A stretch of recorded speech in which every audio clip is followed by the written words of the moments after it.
Holland made several attempts for neutrality. Holland should be kept out of the war and be neutral. How come that they were still attacked?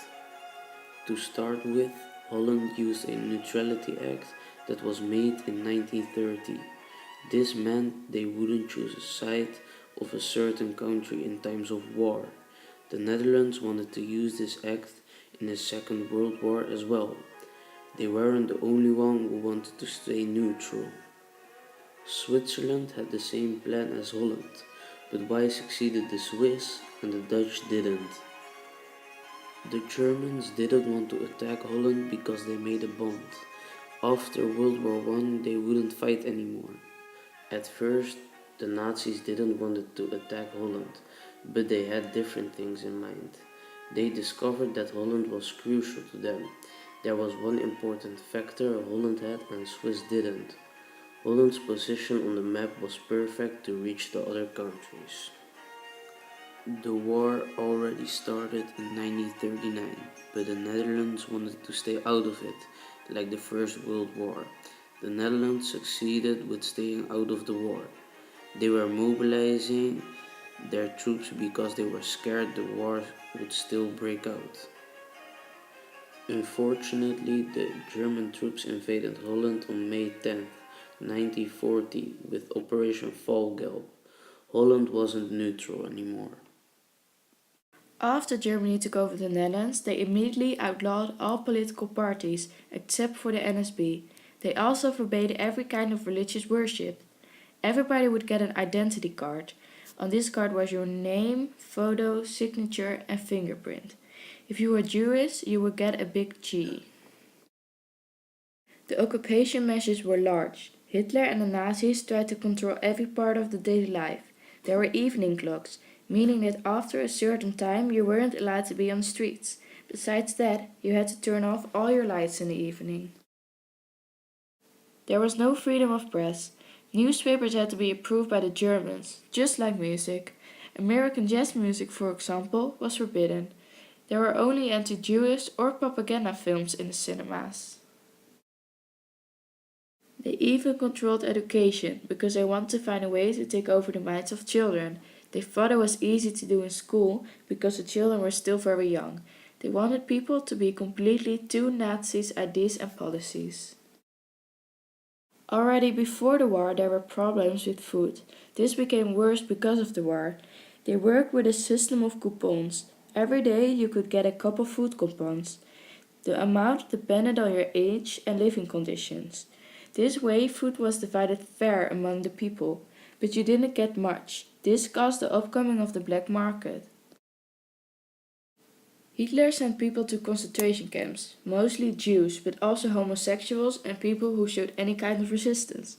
Those concentration camps were made horrible. People were humiliated and secluded. There were 3 different types of camps, divided into 3 degrees. The first degree were the least dangerous and heavy. Then the second degree. People were treated badly and some people died because of bad care. And the last one, the third degree, were made horrible. Almost no one came out alive. Now something about the Dutch famine in 1944. The Dutch famine, in Dutch, Hongerwinter, took place in the German-occupied part of the Netherlands near the end of World War II. That's in the western part of the Netherlands. The causes. Cause 1. The liberation of the southern parts of the Netherlands caused a no supply of coal from the mines of Limburg. Cause 2. The government's orders of the general railway strike in London making transportation in the Netherlands shut down for a few weeks. Cause 3. To stop the general railway strike, the German occupiers caused blockades on the enclosing dike. The enclosing dike is the dike which separates the IJsselmeer from the Boddensee.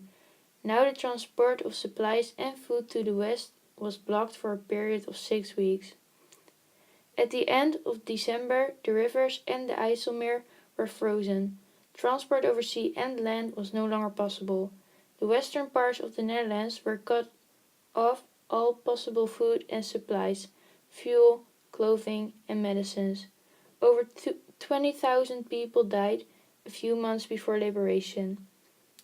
The food stocks in the cities in western Netherlands ran out. The adult rations in cities such as Amsterdam dropped to below 1,000 kilocalories a day by the end of November 1944, and to 580 kilocalories in the West by the end of February 1945. A healthy person needs about 2,000 kilocalories a day. 4.5 million people were affected. The end of the famine. The Dutch famine ended with the liberation by the Allies of the Western Netherlands in May 1945. Shortly before that, the German occupiers allowed the Allies to send mercy flights with food. This was called Operation Manna and Chowhound. Operation Fast was also an operation to help the people who led under the famine. Dutch resistance during the Second World War. The Dutch resistance to the Nazi occupation of the Netherlands during World War II can be mainly characterized and known for its non-violence. The Dutch resistance developed relatively slowly, but the Dutch communists were the first to organize themselves. Dutch counterintelligence, domestic sabotage and communication networks eventually provided key support to Allied forces. Beginning in 1944 and continuing until the Netherlands was fully liberated. 9 organizations were set up to do this, and they were specialized in hiding people, forging identity papers, etc. This, along with its intelligence work, proved to be its most important work as opposed to the classic image of resistance units blowing up bridges. All started when the Dutch government tried to work with the Nazi. But the Nazi imposed and forced their rule in the country, so the resistance began in small groups, but it was difficult to operate. They were helped by British organizations and tried to sabotage important German transports, or people helped others to escape. Only active resistance in the form of spying, sabotage, or with arms was the Dutch considered to be resistance. Going into hiding, at which the Dutch appeared to excel, was overall not characterized by the Dutch as resistance. Those who resisted and had been captured were shot or sent to concentration camps. There were many in Nazi Germany, including Joseph Goebbels, who had hoped that many Dutch people would absorb National Socialism into their culture. In this they were wrong. The Dutch resistance was to provide the Allies with valuable intelligence information. There was a February strike in 1941. It was in response to the first Nazi raid on Amsterdam's Jewish population. There was a general strike led by Dutch communists. Its direct causes were a series of arrests held by the Germans in Jewish neighborhood of Amsterdam. The strike started on the 25th of February and was largely finished the next day. The 1941 February strike was the first and only direct action undertaken against the anti-Jewish measures behavior of the Nazis in occupied Europe, and it was carried out and supported overwhelmingly by non-Jews.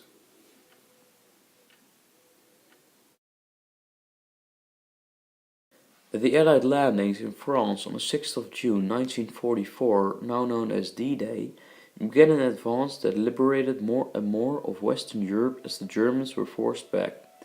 The Dutch were liberated in several stages. Much of southern Netherlands was liberated during the early autumn of 1944. However, the failure of Operation Market Garden, an Allied attempt to take control of a river of the Rhine at Arnhem, brought the Allied advance to a halt. The parts of the Netherlands still under Nazi rule had to live through the worst winter in living memory.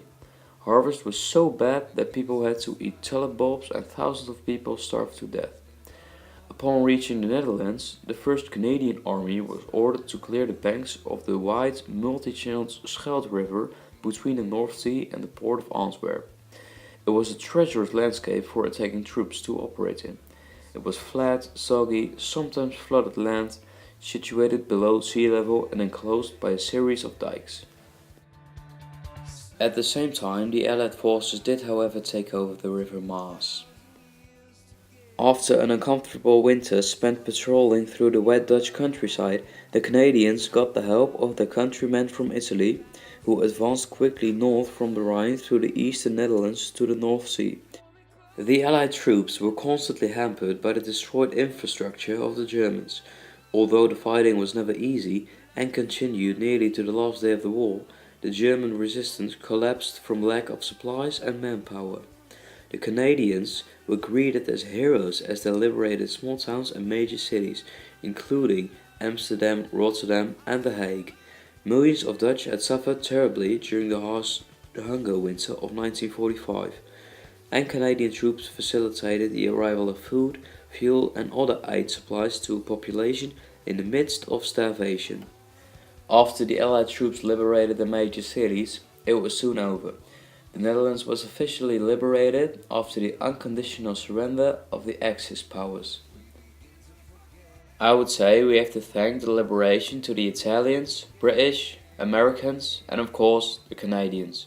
We salute you, brothers.